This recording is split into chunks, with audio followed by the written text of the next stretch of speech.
नमस्कार दोस्तों, स्वागत है आपका आज के हमारे इस वीडियो में। बच्चों, आज हम पढ़ने वाले हैं विद्युत द्विध्रुव के कारण किसी बिंदु पर विभव।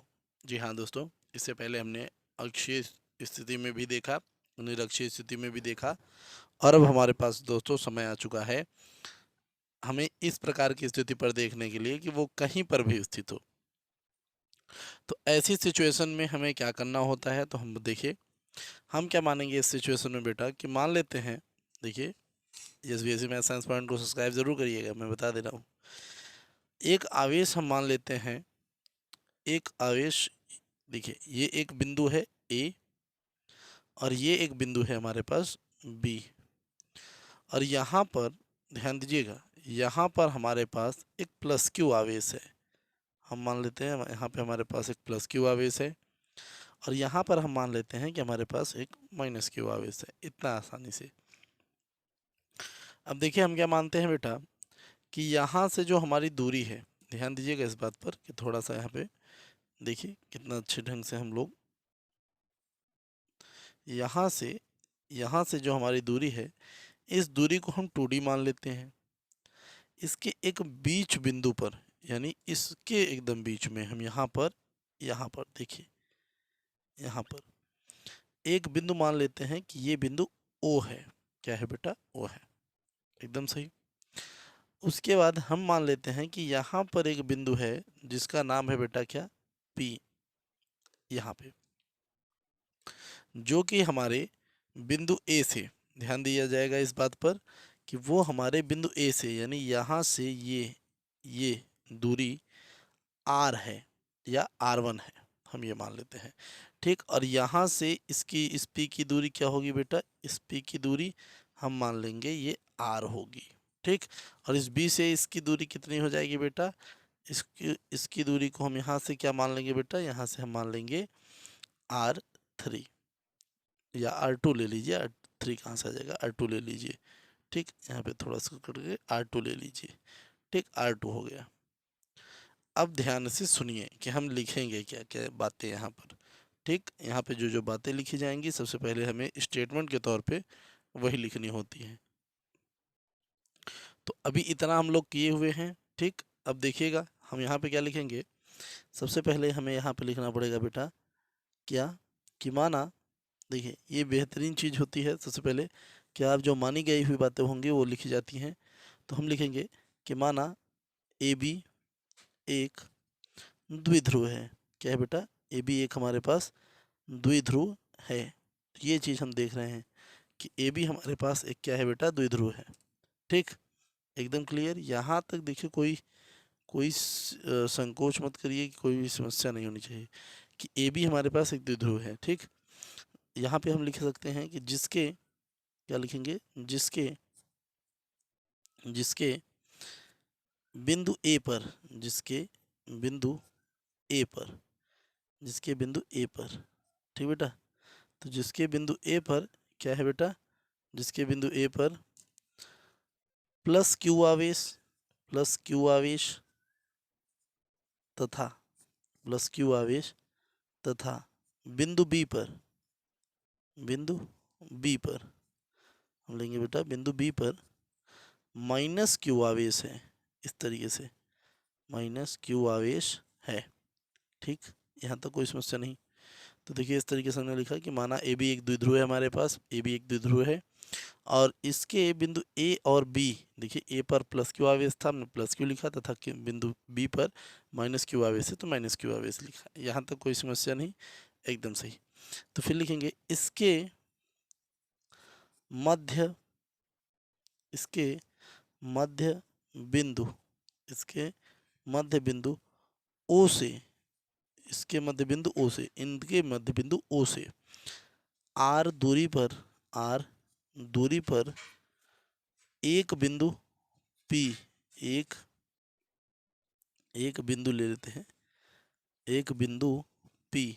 ठीक, एक बिंदु पी पर विद्युत विद्युत विभव, विद्युत विभव ज्ञात करना है। ठीक, तो ओ से हमें क्या करना है बेटा? आर दूरी पर बिंदु पी पर हमें क्या करना होता है? विद्युत विभव ज्ञात करना होता है। तो विद्युत विभव ज्ञात करना है। ठीक, ज्ञात करना है। इस तरीके से आया बात समझ में कि माना ए बी एक द्विध्रुव है जिसके बिंदु ए पर प्लस क्यू तथा बिंदु बी पर माइनस क्यू आवेश है। इसके मध्य बिंदु ओ से आर दूरी पर एक बिंदु पी पर विद्युत विभव ज्ञात करना है। तो ये इतना आपको लिखना होता है। ठीक, उसके बाद आपको यहाँ से कुछ बातों का विशेष ध्यान देना होता है। ध्यान से सुनिएगा क्या बातें हैं वो। यहाँ पर जो हम कुछ माने हुए होते हैं तो यहाँ से कुछ मानी गई बातें होती हैं। अब यहीं से हमारा जो है इसको सॉल्व करने का तरीका शुरू होता है। तो यहाँ पे क्या होता है, हम यहाँ से अपने से मानते हैं कि इस ए से पी की जो दूरी होती है, तो हम यहाँ पे लिखते हैं कि ए से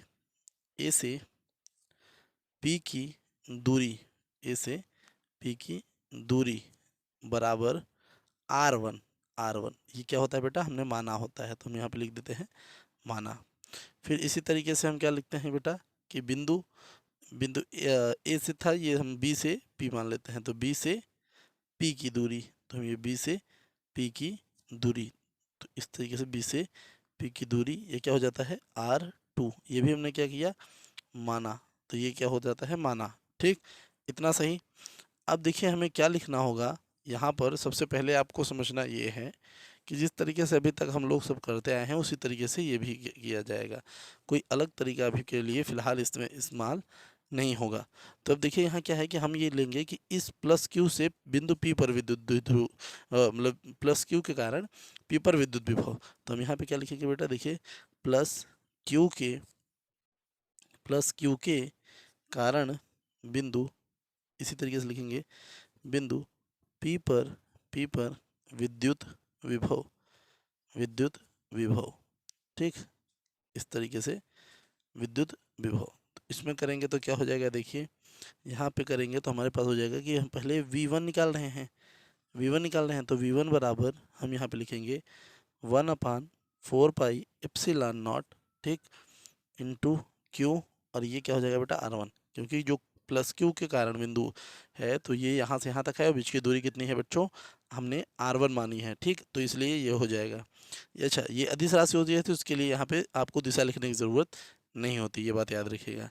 अब इसके बाद ये प्लस क्यू के कारण हो गया। अब आपको क्या लिखना पड़ेगा कि प्लस क्यू के कारण हो गया, तो अब आपको लिखना पड़ेगा कि माइनस क्यू के कारण, इसी तरीके से माइनस क्यू के कारण बिंदु पी पर विद्युत विभव।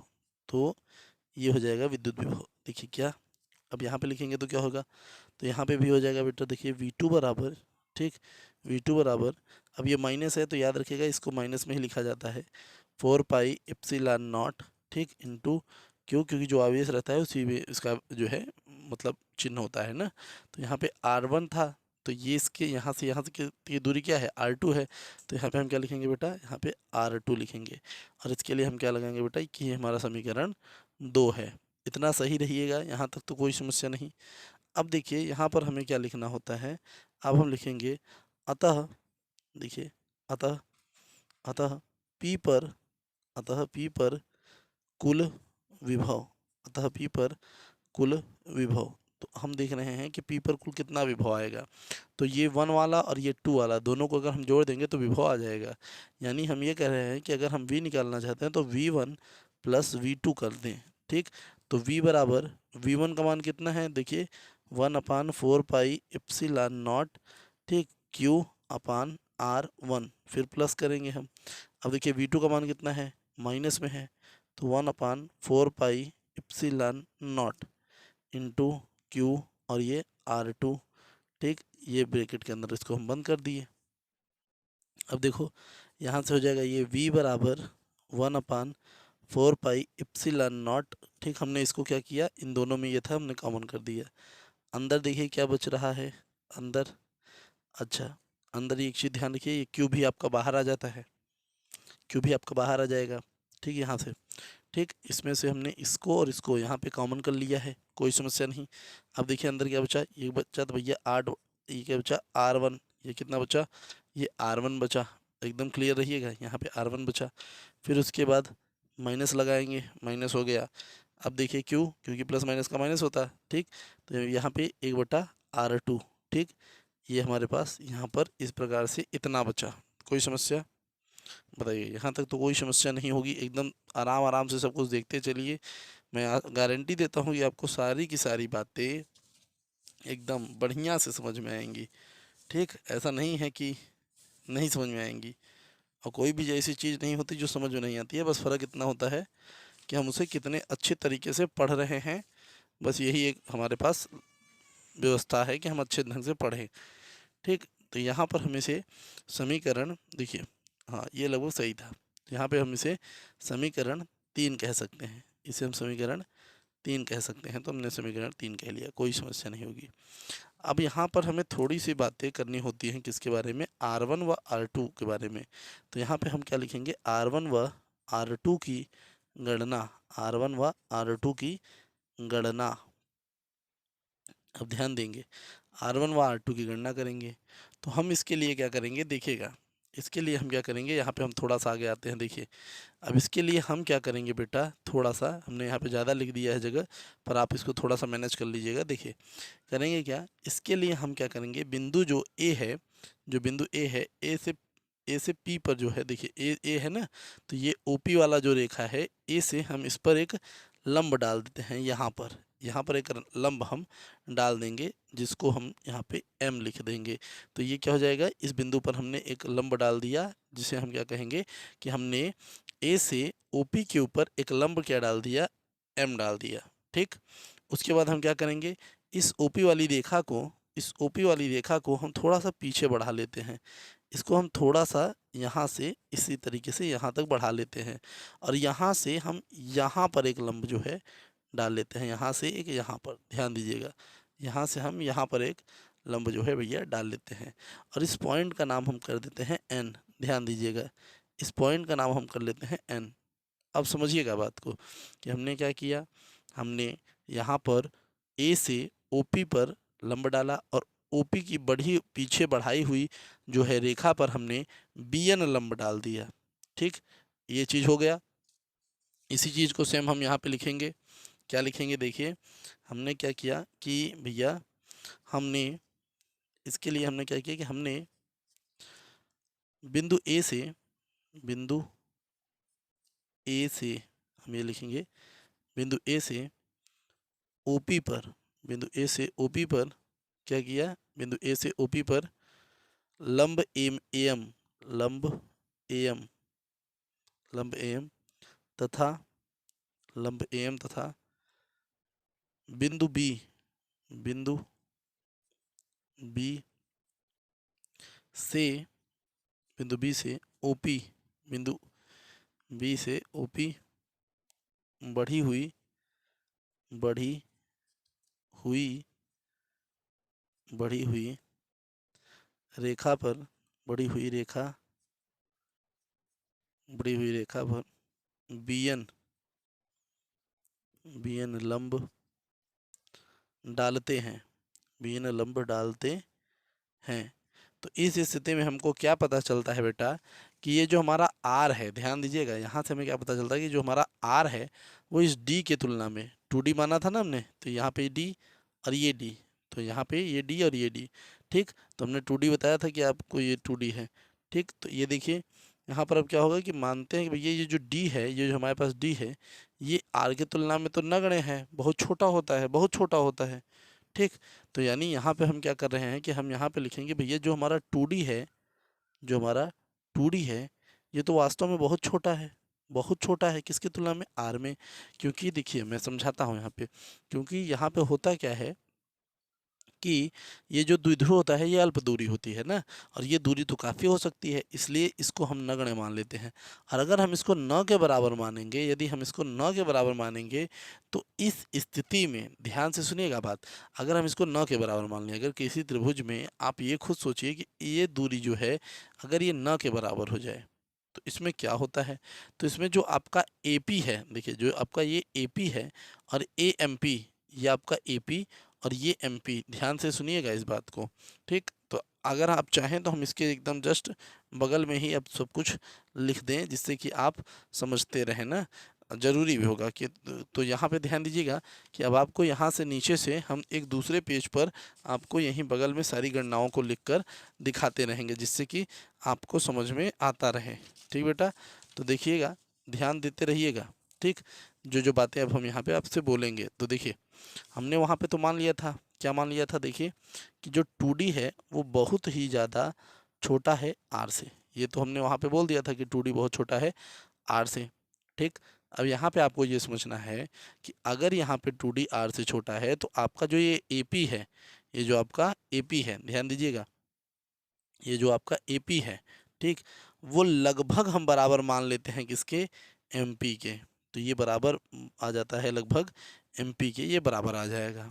ठीक, और जो आपका BP होगा, ध्यान दीजिएगा इस बात पे, जो आपका ये BP होगा, जो आपका ये BP होगा वो लगभग बराबर आ जाएगा किसके, PN के।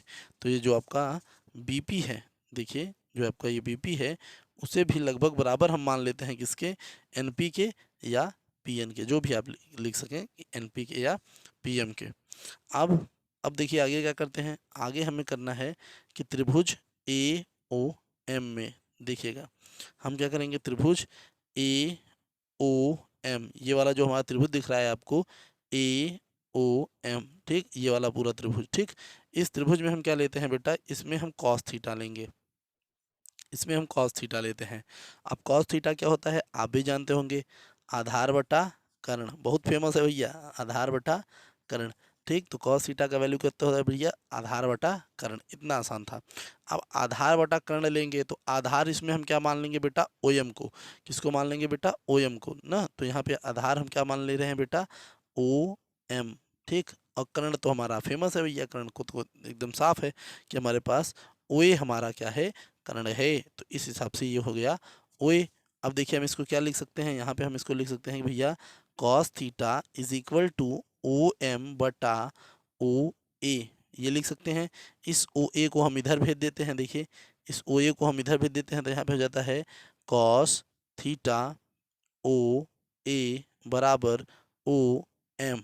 ठीक, ये हो जाएगा ओ एम, एकदम क्लियर, कोई समस्या नहीं। ठीक, तो यहाँ पे कॉस थीटा और ओ ए है ना। अब यहाँ पे अगर आप ध्यान दें तो आपको एक चीज़ समझ में आएगा, क्या समझ में आएगा, कि ये जो आपका ओ ए है, जो आपका ये ओ ए है, ये क्या है, ये डी है ना, ओ ए, ये ओ ए क्या है आपका, डी है। तो यानी हम यहाँ पे देख सकते हैं कि ये लिखा है डी कॉस थीटा, जो कि ओ एम के बराबर है, एकदम सही। तो इसे हम समीकरण यहाँ पे 4 लिख सकते हैं, यहाँ पे हमने इसको समीकरण 4 बोला। अब इसी तरीके से हम क्या करेंगे बेटा, देखिए इसी तरीके से हम त्रिभुज त्रिभुज लेंगे ओ बी एन में, इसी तरीके से हम त्रिभुज ओ बी एन लेंगे। ओ बी एन यहाँ पे है बेटा, देखिए ओ बी एन, तो यहाँ पे हम त्रिभुज ले रहे हैं ओ बी एन। ध्यान दीजिएगा मेरी इन बातों पर, मेरी इन बातों पर आपका विशेष फोकस होना चाहिए, थोड़ा ध्यान दीजिएगा कि अगर हम त्रिभुज कौन सा लेते हैं, ओ बी एन, तो इस त्रिभुज में अगर हम कॉस थीटा निकाल लें, चलिए इस त्रिभुज में अगर हम कॉस थीटा निकाल लेते हैं तो क्या हो जाएगा बेटा, देखिए इस त्रिभुज में अगर हम कॉस थीटा निकालते हैं तो हमें लेना होगा ओ एन आधार के रूप में। ठीक, तो ये हो जाएगा ओ एन आधार के रूप में, और कर्ण के रूप में लेंगे तो बेटा क्या हो जाएगा हमारे पास, ओ बी। तो कर्ण के रूप में हमारे पास हो जाएगा बेटा ओ बी। तो यहाँ पे हमारे पास हो गया ये कि भैया ये हमारा क्या हो जाए, ओ बी आ गया। ठीक, इतना समझ में आया, इतना समझ में आया। अब देखिए अब क्या करना है, अब इसी को थोड़ा सा अगर हम क्लैरिफिकेशन करें तो यहाँ पे हो जाएगा कॉस थीटा, और ये हो जाएगा हमारे पास ओ बी बराबर ओ एन। इतना समझ में आया, ओ बी का मतलब डी हो गया, तो यानी डी कॉस थीटा बराबर ओ एन। ये हमारे पास समीकरण नंबर 5, ये क्या हो गया बेटा, समीकरण 5, एकदम क्लियर समझिएगा। ठीक, अब इस स्थिति में, अगर इस स्थिति में हम बात करें तो अब देखते रहिएगा, अब जो जहाँ पे आएंगे हम वही लेंगे ना। इस स्थिति को देखते हुए हम ये लिख सकते हैं कि अतः, हम ये लिखेंगे कि अतः, अब देखिए अब कितना गजब होगा कि अतः हम ये बात कह सकते हैं कि जो हमारा, देखिए जो हमारा एपी है, जो हमारा एपी है, इस बात को समझिएगा कि जो हम ये कह रहे हैं कि जो हमारे पास ए पी है, यानी ए पी वो क्या है, R1 है, ए पी क्या है, R1। तो हम यहाँ पे लिख सकते हैं बेटा, अच्छा थोड़ा यहीं पे हम ऐसे बगल में रखे रहेंगे तो जिससे कि आपको समझ में आता रहेगा ना, थोड़ा सा बगल में रखे रहेंगे। देखिए यहाँ पे क्या है कि AP, जो हमारे पास AP है, यानी जो हमारे पास AP है, ध्यान से सुनिएगा, जो हमारे पास AP है वो किसके बराबर है बेटा, वो R1 के बराबर है। क्लियर है, यहाँ तक कोई समस्या नहीं। और AP ही आपका MP के बराबर था, हमने ऊपर माना था कि AP ही हमारा क्या है, MP के बराबर है ना, AP MP के बराबर है। तो ये आप समझिए कि हमारा AP जो है हमने क्या माना था कि वो MP के बराबर है। इस हिसाब से जो हमारा MP होगा, जो हमारा हम MP होगा, तो हम इसलिए ये लगा सकते हैं कि AP हमारा R1 के बराबर है और AP हमारा MP के बराबर है, इसलिए MP बराबर क्या हो जाएगा, R1 हो जाएगा। वो क्या हो जाएगा बेटा, R1 हो जाएगा। एकदम क्लियर, एकदम क्लियर। अब देखिए आप यहाँ से अगर समझें तो आपको समझ में आएगा कि जो आपका MP है, यानी जो आपका MP है, जो ये आपका MP लिखा हुआ है, वो आपका देखिए OP में से, अगर अगर हम OP में से MP निकालना चाहते हैं तो OP में से हम OM को माइनस कर देते हैं। किसको माइनस कर देते हैं, OM को। तो अगर हम OP को निकालना MP निकालना चाहते हैं तो हम क्या करें, OP में से OM को माइनस कर दें। एकदम सही, कोई समस्या नहीं होगी। और यहाँ से अगर आप ध्यान दें तो आपको ये समझ में आएगा कि बेटा जो आपका MP का जो अभी आपका मान आ रहा था, ध्यान दीजिए, जो आपका यहाँ पे MP का मान अब आ रहा है, MP बराबर, अब खुद सोचिए कि MP का जो मान आपका आ रहा है वो क्या है। देखिए OP है, OP है कि नहीं है, तो O से P का जो मान है, देखिए अभी आप देखिए यहाँ पे O से जो P का मान है, O से P की दूरी हमने कितना माना था, R। तो O से P की दूरी कितना है बेटा, R। तो OP की जगह पे हम क्या लिखेंगे बेटा, R। देखिए OP की जगह पे क्या लिखेंगे बेटा, R माइनस, अभी आप देखिए OM की जगह पे हमने क्या माना था, D cos थीटा, इसलिए हम यहाँ पे क्या लिखेंगे बेटा, D cos थीटा। तो यानी ये आ गया हमारे पास समीकरण नंबर 6। तो ये हो गया हमारे पास समीकरण नंबर 6। इसी तरीके से, सेम इसी तरीके से हम क्या लिखेंगे बेटा, BP बराबर हमारे पास क्या आ रहा है, R2। अब देखिए ये आ गया हमारे पास, तो BP बराबर क्या आ रहा है बेटा हमारे पास, R2। देखिए BP बराबर हमारे पास क्या आ रहा है, R2। एकदम क्लियर रहिएगा कि ये BP बराबर हमारे पास क्या आ रहा है, R2। तो ये BP बराबर R2 हमने लिख दिया। फिर उसके बाद क्या देखते हैं कि जो BP था, जो BP था उसी के बराबर हमने क्या मान लिया था, NP को। इस हिसाब से जो NP, इसलिए जो हमारा NP होगा वो R2 के बराबर होगा। यहाँ तक तो कोई समस्या नहीं। अब अगर हम ये देखें कि हम जो NP निकाल रहे हैं, यानी हम ये देखें कि जो हम NP निकाल रहे हैं, यानी ये NP, ये NP, ध्यान दीजिएगा N और P, तो हम ये लिख सकते हैं कि भैया जो NP है वो कैसे निकल रहा है। तो वो इस प्रकार से निकलेगा कि अगर अगर हम लोग NP को निकालते समय OP प्लस ON कर दें, यानी हम क्या करें, हम OP प्लस ON कर लें, तो यानी OP प्लस ON कर लें, ध्यान दीजिएगा OP प्लस ON कर लें, तो हमारा निकल सकता है। अब आप देखिए OP की जो वैल्यू है, जो OP की वैल्यू है वो क्या है, R ही है। तो यानी NP की जगह पे हम ये लिख सकते हैं कि R प्लस, देखते रहिएगा, R प्लस, और ON की वैल्यू हमने क्या निकाल रखी थी, देखिए ON की वैल्यू हमने क्या निकाल रखी थी बेटा, D cos थीटा। तो यहाँ से हो जाएगा D cos थीटा। ये हमारे पास समीकरण नंबर 7। तो ये हो गया हमारे पास समीकरण नंबर 7। यहाँ तक कोई समस्या, कोई परेशानी नहीं। अब देखिए हम यहाँ पे क्या करेंगे, अब यहाँ पर हमें ये करना है कि जो हमारे पास समीकरण नंबर 3 था, यहाँ ध्यान दीजिएगा कि जो हमारे पास ये समीकरण नंबर 3 था, देखिए ये समीकरण नंबर 3 था, ठीक, हम इसको ऐसे करके रख देते हैं जिससे कि आपको समझ में आए। ठीक, देखते रहिएगा यहाँ पे। ठीक, देखिए अब हमारे पास क्या था यहाँ पे कि जो हमारे पास समीकरण नंबर 3 था ये, तो हम समीकरण 3 को किस तरीके से करेंगे, यहाँ पे ध्यान दीजिए कि हम यहाँ से लिखेंगे कि समीकरण समीकरण 3 में, हम ये कह सकते हैं कि समीकरण नंबर 3 में, समीकरण नंबर 3 में हम इनके मानों को रख सकते हैं।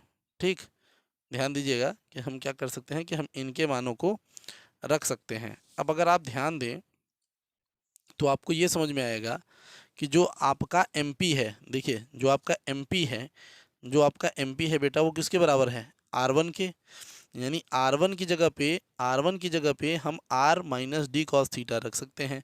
और अगर हम देखें NP हमारा R2 के बराबर है, NP हमारा R2 के बराबर है, यानी ये हमारा किसके बराबर है, R2 के। यानी हम यहाँ पर R2 की जगह पे इस मान को रख सकते हैं। देख लीजिएगा यहाँ पे ऊपर से कि हम क्या लिखे हुए हैं, AP बराबर R1 और MP बराबर AP, तो MP बराबर R1, यानी R1 की जगह पे MP के मान यानी R minus D cos theta को रखा जा सकता है, और NP का यानी R2 की जगह पे R plus D cos theta को रखा जा सकता है एकदम आसानी से। तो समीकरण 3 में यहाँ पर हम क्या करेंगे, अब देखिए समीकरण 3 में समीकरण 7, समीकरण 6 और 7 इस तरीके से लिखेंगे, समीकरण 6 और 7 को रखने पर अब थोड़ा सा देखिएगा यहाँ पे, इसको हम जब सॉल्व करेंगे तो हमारे पास जो समीकरण 3 है, जो यहाँ पे हमने समीकरण 3 लिखा है बेटा, क्या लिखा है, Q upon 4 pi epsilon not, क्या लिखा है देखते हैं, तो V बराबर Q अपान 4 पाई इप्सिलॉन नॉट, और ये हमारे पास है 1 अपान R1 माइनस 1/R2। ठीक, देखते रहिएगा, थोड़ा सा हम इसको सॉल्व कर लेते हैं, उसके बाद मानों को रखते हैं। तो V बराबर Q 4 पाई एप्सिलॉन नॉट इस तरीके से। ठीक, और इसको हम यहाँ पे कर लेते हैं R2 माइनस, इसको इधर कर लेंगे R1 बटा R1 माइनस R2। अब इसी में हम इनके मानों को रख देते हैं, यानी R2 की जगह पे हम इसको लिख देंगे, R1 की जगह पे हम इसको रख देंगे, और हमारा काम ख़त्म हो जाएगा यहाँ से। ठीक, तो देखिए V बराबर Q अपान 4 पाई इप्सिलॉन नॉट। ठीक, अब देखिए R2 की जगह पे हम लिखेंगे R plus D cos theta. देख लीजिए हमने R2 की जगह पे क्या लिखा, R plus D cos theta. ठीक, माइनस की जगह पे माइनस, उसके बाद देखिए अब R1 की जगह पे क्या है, R minus D cos theta, हमने इसको लिख दिया। ठीक, फिर पूरा बटा, अब देखिए यहाँ पर क्या है बेटा, एक ब्रैकेट में हमारे पास क्या हो जाएगा, R minus D cos theta, R1 की वैल्यू तथा R2 की वैल्यू क्या है बेटा, R plus D cos theta. ये इस तरीके से ये हमारे लिए पैक्ड हो गया पूरा। अब देखिए इसके बाद हम क्या करेंगे, अब इसके बाद होगा ये कि अब अगर हम ध्यान से देखें तो यहाँ पर हमें इसको ओपन करना है। तो देखिए V बराबर R plus D cos theta minus R, और ये प्लस इस माइनस और इस माइनस का गुणा हो गया, प्लस हो गया, तो डी कॉस थीटा बटा, अब देखिए ये a माइनस बी और ये a प्लस बी है, तो यहाँ पे क्या होगा, यहाँ पे हो जाएगा R square minus D square N cos theta का square by cos square theta. ये क्या हो गया बेटा, यहाँ पर हमने क्या लगा दिया है, यहाँ पर हमने इसे a माइनस बी और इसे a प्लस बी मानकर क्या लगा दिया है, a माइनस बी और a प्लस बी मानकर हमने इसको क्या लगा दिया कि भैया इसका जो सूत्र होता है वो होता है स्क्वायर प्लस माफ़ करिए माइनस बी स्क्वायर। तो ये इसी का सूत्र था, हमने इसी हिसाब से इसको एडजस्ट कर दिया है। कोई समस्या नहीं यहाँ तक, कोई भी परेशानी यहाँ तक कोई भी नहीं होंगी ही नहीं भैया, इतना इतना गजब तरीके से बता रहा हूँ कि परेशानियाँ होंगी ही नहीं, इतना एकदम चैलेंज एकदम गारंटी है ना भाई, इतना मैं जानता हूँ कि किस लेवल से पढ़ा रहा हूँ। ठीक, अब देखिए यहाँ पे क्या होगा, R1 से आपका R1 कैंसिल हो जाएगा यहाँ पे, तो अब आपके पास जो उत्तर यहाँ पे बनेगा वो क्या बनने वाला है, देखिए इसके बाद जो आपके पास उत्तर बनेगा वो क्या बनने वाला है, देखिए उसको भी देखते हैं। अब V बराबर आपके पास आने वाला है 2D, देखिएगा, अच्छा यहाँ पे भी आपका ये अभी हमारे पास है Q upon 4 pi epsilon not, इसको मैंने मिसिंग कर दिया था ना यहाँ पे, तो यहाँ पे अभी यहाँ पर है। ठीक, और यहाँ पर भी था तो हमने पहले उसको लिखना चाहिए Q अपान 4 पाई इप्सिलॉन नॉट, और अब हमारे पास क्या बचा यहाँ पे 2D कॉस थीटा, तो ये बचा, तो नीचे क्या बचा बेटा, देखिए R square minus D square cos square theta, ये इतना अभी इसके पास बचा हुआ है। अब देखिए अब हम क्या करेंगे, अब यहाँ पर हम ये करेंगे कि हम यहाँ पे मानेंगे, ध्यान देंगे बेटा इसी बात पर, आपको विशेष फोकस करना है यहाँ पर, और बाकी अब कुछ खास इसमें बचा भी नहीं है ना, बाद में आप कहेंगे कि नहीं कैसे हो गया। अब देखिए यहाँ पे जो आपका ये Q 2D है, ये तो आपका P का मान है, तो इस हिसाब से हम क्या करेंगे, इस हिसाब से हम ये करेंगे कि भैया ये V बराबर, इनको तो हम P कह देंगे, ठीक, इस कितना P कह लेंगे, ठीक, विद्युत द्विध्रुवाघूर्ण का सूत्र हो जाता है तो P upon 4 pi epsilon not. ये तो इसी तरीके से यहाँ पे क्या बचा हुआ है, अभी कॉस थीटा बचा हुआ है, कोई समस्या नहीं। ये क्या बचा हुआ है, R square minus D square और कॉस स्क्वायर थीटा, ये अब भी यहाँ पर इसी तरीके से भैया विराजमान है। अब यहाँ पर हम क्या लिखेंगे, यहाँ पर हम लिखेंगे कि भैया जो हमारा आर है वो बहुत बड़ा है ना, वो किससे, 2D से, वो 2D से तो बहुत बड़ा है, 2D से बहुत बड़ा है, अर्थात हम ये कहना चाहते हैं कि आर की तुलना में, आर की तुलना में डी स्क्वायर और ये कॉस स्क्वायर थीटा क्या है, नगण्य है, नगण्य है, नगण्य माना या नगण्य है, दोनों कह सकते हैं आप। तो हमने क्या किया, इसको नगण्य मान लिया। इस स्थिति में क्या होगा बेटा, देखिए इस स्थिति में क्या होगा कि अगर हम इसको अब लिखें ही ना तो ये हो जाएगा v बराबर, देखते रहिएगा यहाँ पे, v बराबर P अपान 4 पाई इप्सिलॉन नॉट, ठीक, ये इस तरीके से।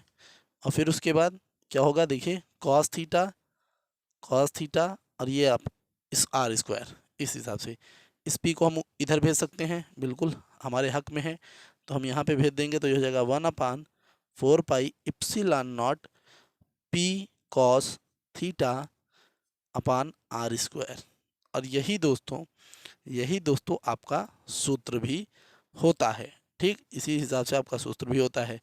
अब यहाँ पे अगर मैं आपको समझाऊं तो आप ये समझिए, ये आपका फाइनल उत्तर है किसी भी, ठीक, तो विद्युत द्विध्रुव के कारण किसी भी बिंदु पर विभव इस प्रकार से निकाला जा सकता है, ठीक। अगर हम यहाँ पर अक्ष पर इसको रख देते हैं, अक्षीय मान के लिए अगर हम चेक करते हैं अक्षीय स्थिति में, तो देखिए अक्षीय स्थिति में, तो अक्षीय स्थिति में क्या होता है, अक्षीय स्थिति में देखिए एक जैसे द्विध्रुव यहाँ पर है, मान लेते हैं ए और बी यहाँ पर है, इस पर प्लस माइनस क्यू है और इस पर प्लस क्यू है, और अक्ष पर लेंगे तो यहाँ पे लेना होगा, यानी एक बिंदु P के लिए, तो यहाँ पे जाएंगे तो याद रखिए इस कॉस थीटा का मान कितना हो जाएगा, ये कितना हो जाएगा, दोनों एक ही दिशा में हैं, तो इसलिए अक्ष पर आपका कोण क्या बनेगा भैया, थीटा बन जाता है, यानी 0 बन जाता है। तो इस स्थिति में क्या करेंगे, v बराबर, देखिए v बराबर अगर यहाँ पे लिखेंगे तो यहाँ पे क्या हो जाएगा 1 अपान 4 पाई इप्सिलॉन नॉट, ठीक, इप्सिलॉन नॉट और p cos 0 degree upon R square, जिसके कारण क्या हो जाएगा, यहाँ पे उत्तर हो जाएगा v अपान 1 अपान 4 पाई इप्सिलॉन नॉट और p और ये आर स्क्वायर। ये तो आपका अक्षीय स्थिति में हो जाता है। निरक्षीय स्थिति में देखिए बेटा, निरक्षीय स्थिति में आपका जस्ट इसी का उल्टा होने लगता है, क्या हो जाता है, देखिए निरक्ष पर देखते हैं, तो निरक्ष पर अगर लेंगे, जैसे मान लेते हैं निरक्ष पर लेंगे, निरक्ष पर तो क्या होगा, देखिए v बराबर 1 अपान 4 पाई इप्सिलॉन नॉट, और निरक्ष पर क्या होता है कि ये एक बिंदु है, हमें यहाँ पर ज्ञात करना है, तो यानी आपका कॉस थीटा कितना होगा, 90 डिग्री का आएगा, कॉस थीटा कितना आएगा, 90 डिग्री का, तो यानी p कॉस 90 डिग्री करेंगे यहाँ पे, और ये हो जाएगा आर स्क्वायर, हाँ ये आपका हो जाएगा आर स्क्वायर, ठीक, एकदम क्लियर। यहाँ पे क्या हो जाएगा बेटा, आर स्क्वायर, एकदम क्लियर। हाँ अब देखिए यहाँ पे करेंगे तो v बराबर देखेंगे तो ये क्या हो जाएगा 1 upon 4 pi epsilon not into, अब यहाँ पे क्या हो जाएगा p क्रॉस 0, क्योंकि 90 का मान 0, तो यानी आर स्क्वायर, यानी यहाँ पर क्या हो जाएगा v बराबर 1 upon 4 pi epsilon not cross 0, यानी v बराबर क्या हो जाएगा बेटा 0। तो ये पहले से ही हम लोगों ने निकाल रखा है, ठीक, लेकिन हमने आपको पहले भी इसके इस्तेमाल से निकालना सिखाया। तो दोस्तों ये रहा हमारे पास एकदम शुरू से, थोड़ा बड़ा ज़रूर था बेटा, लेकिन आपको मैं आशा करता हूँ कि आपको पूरी बात समझ में आएगी।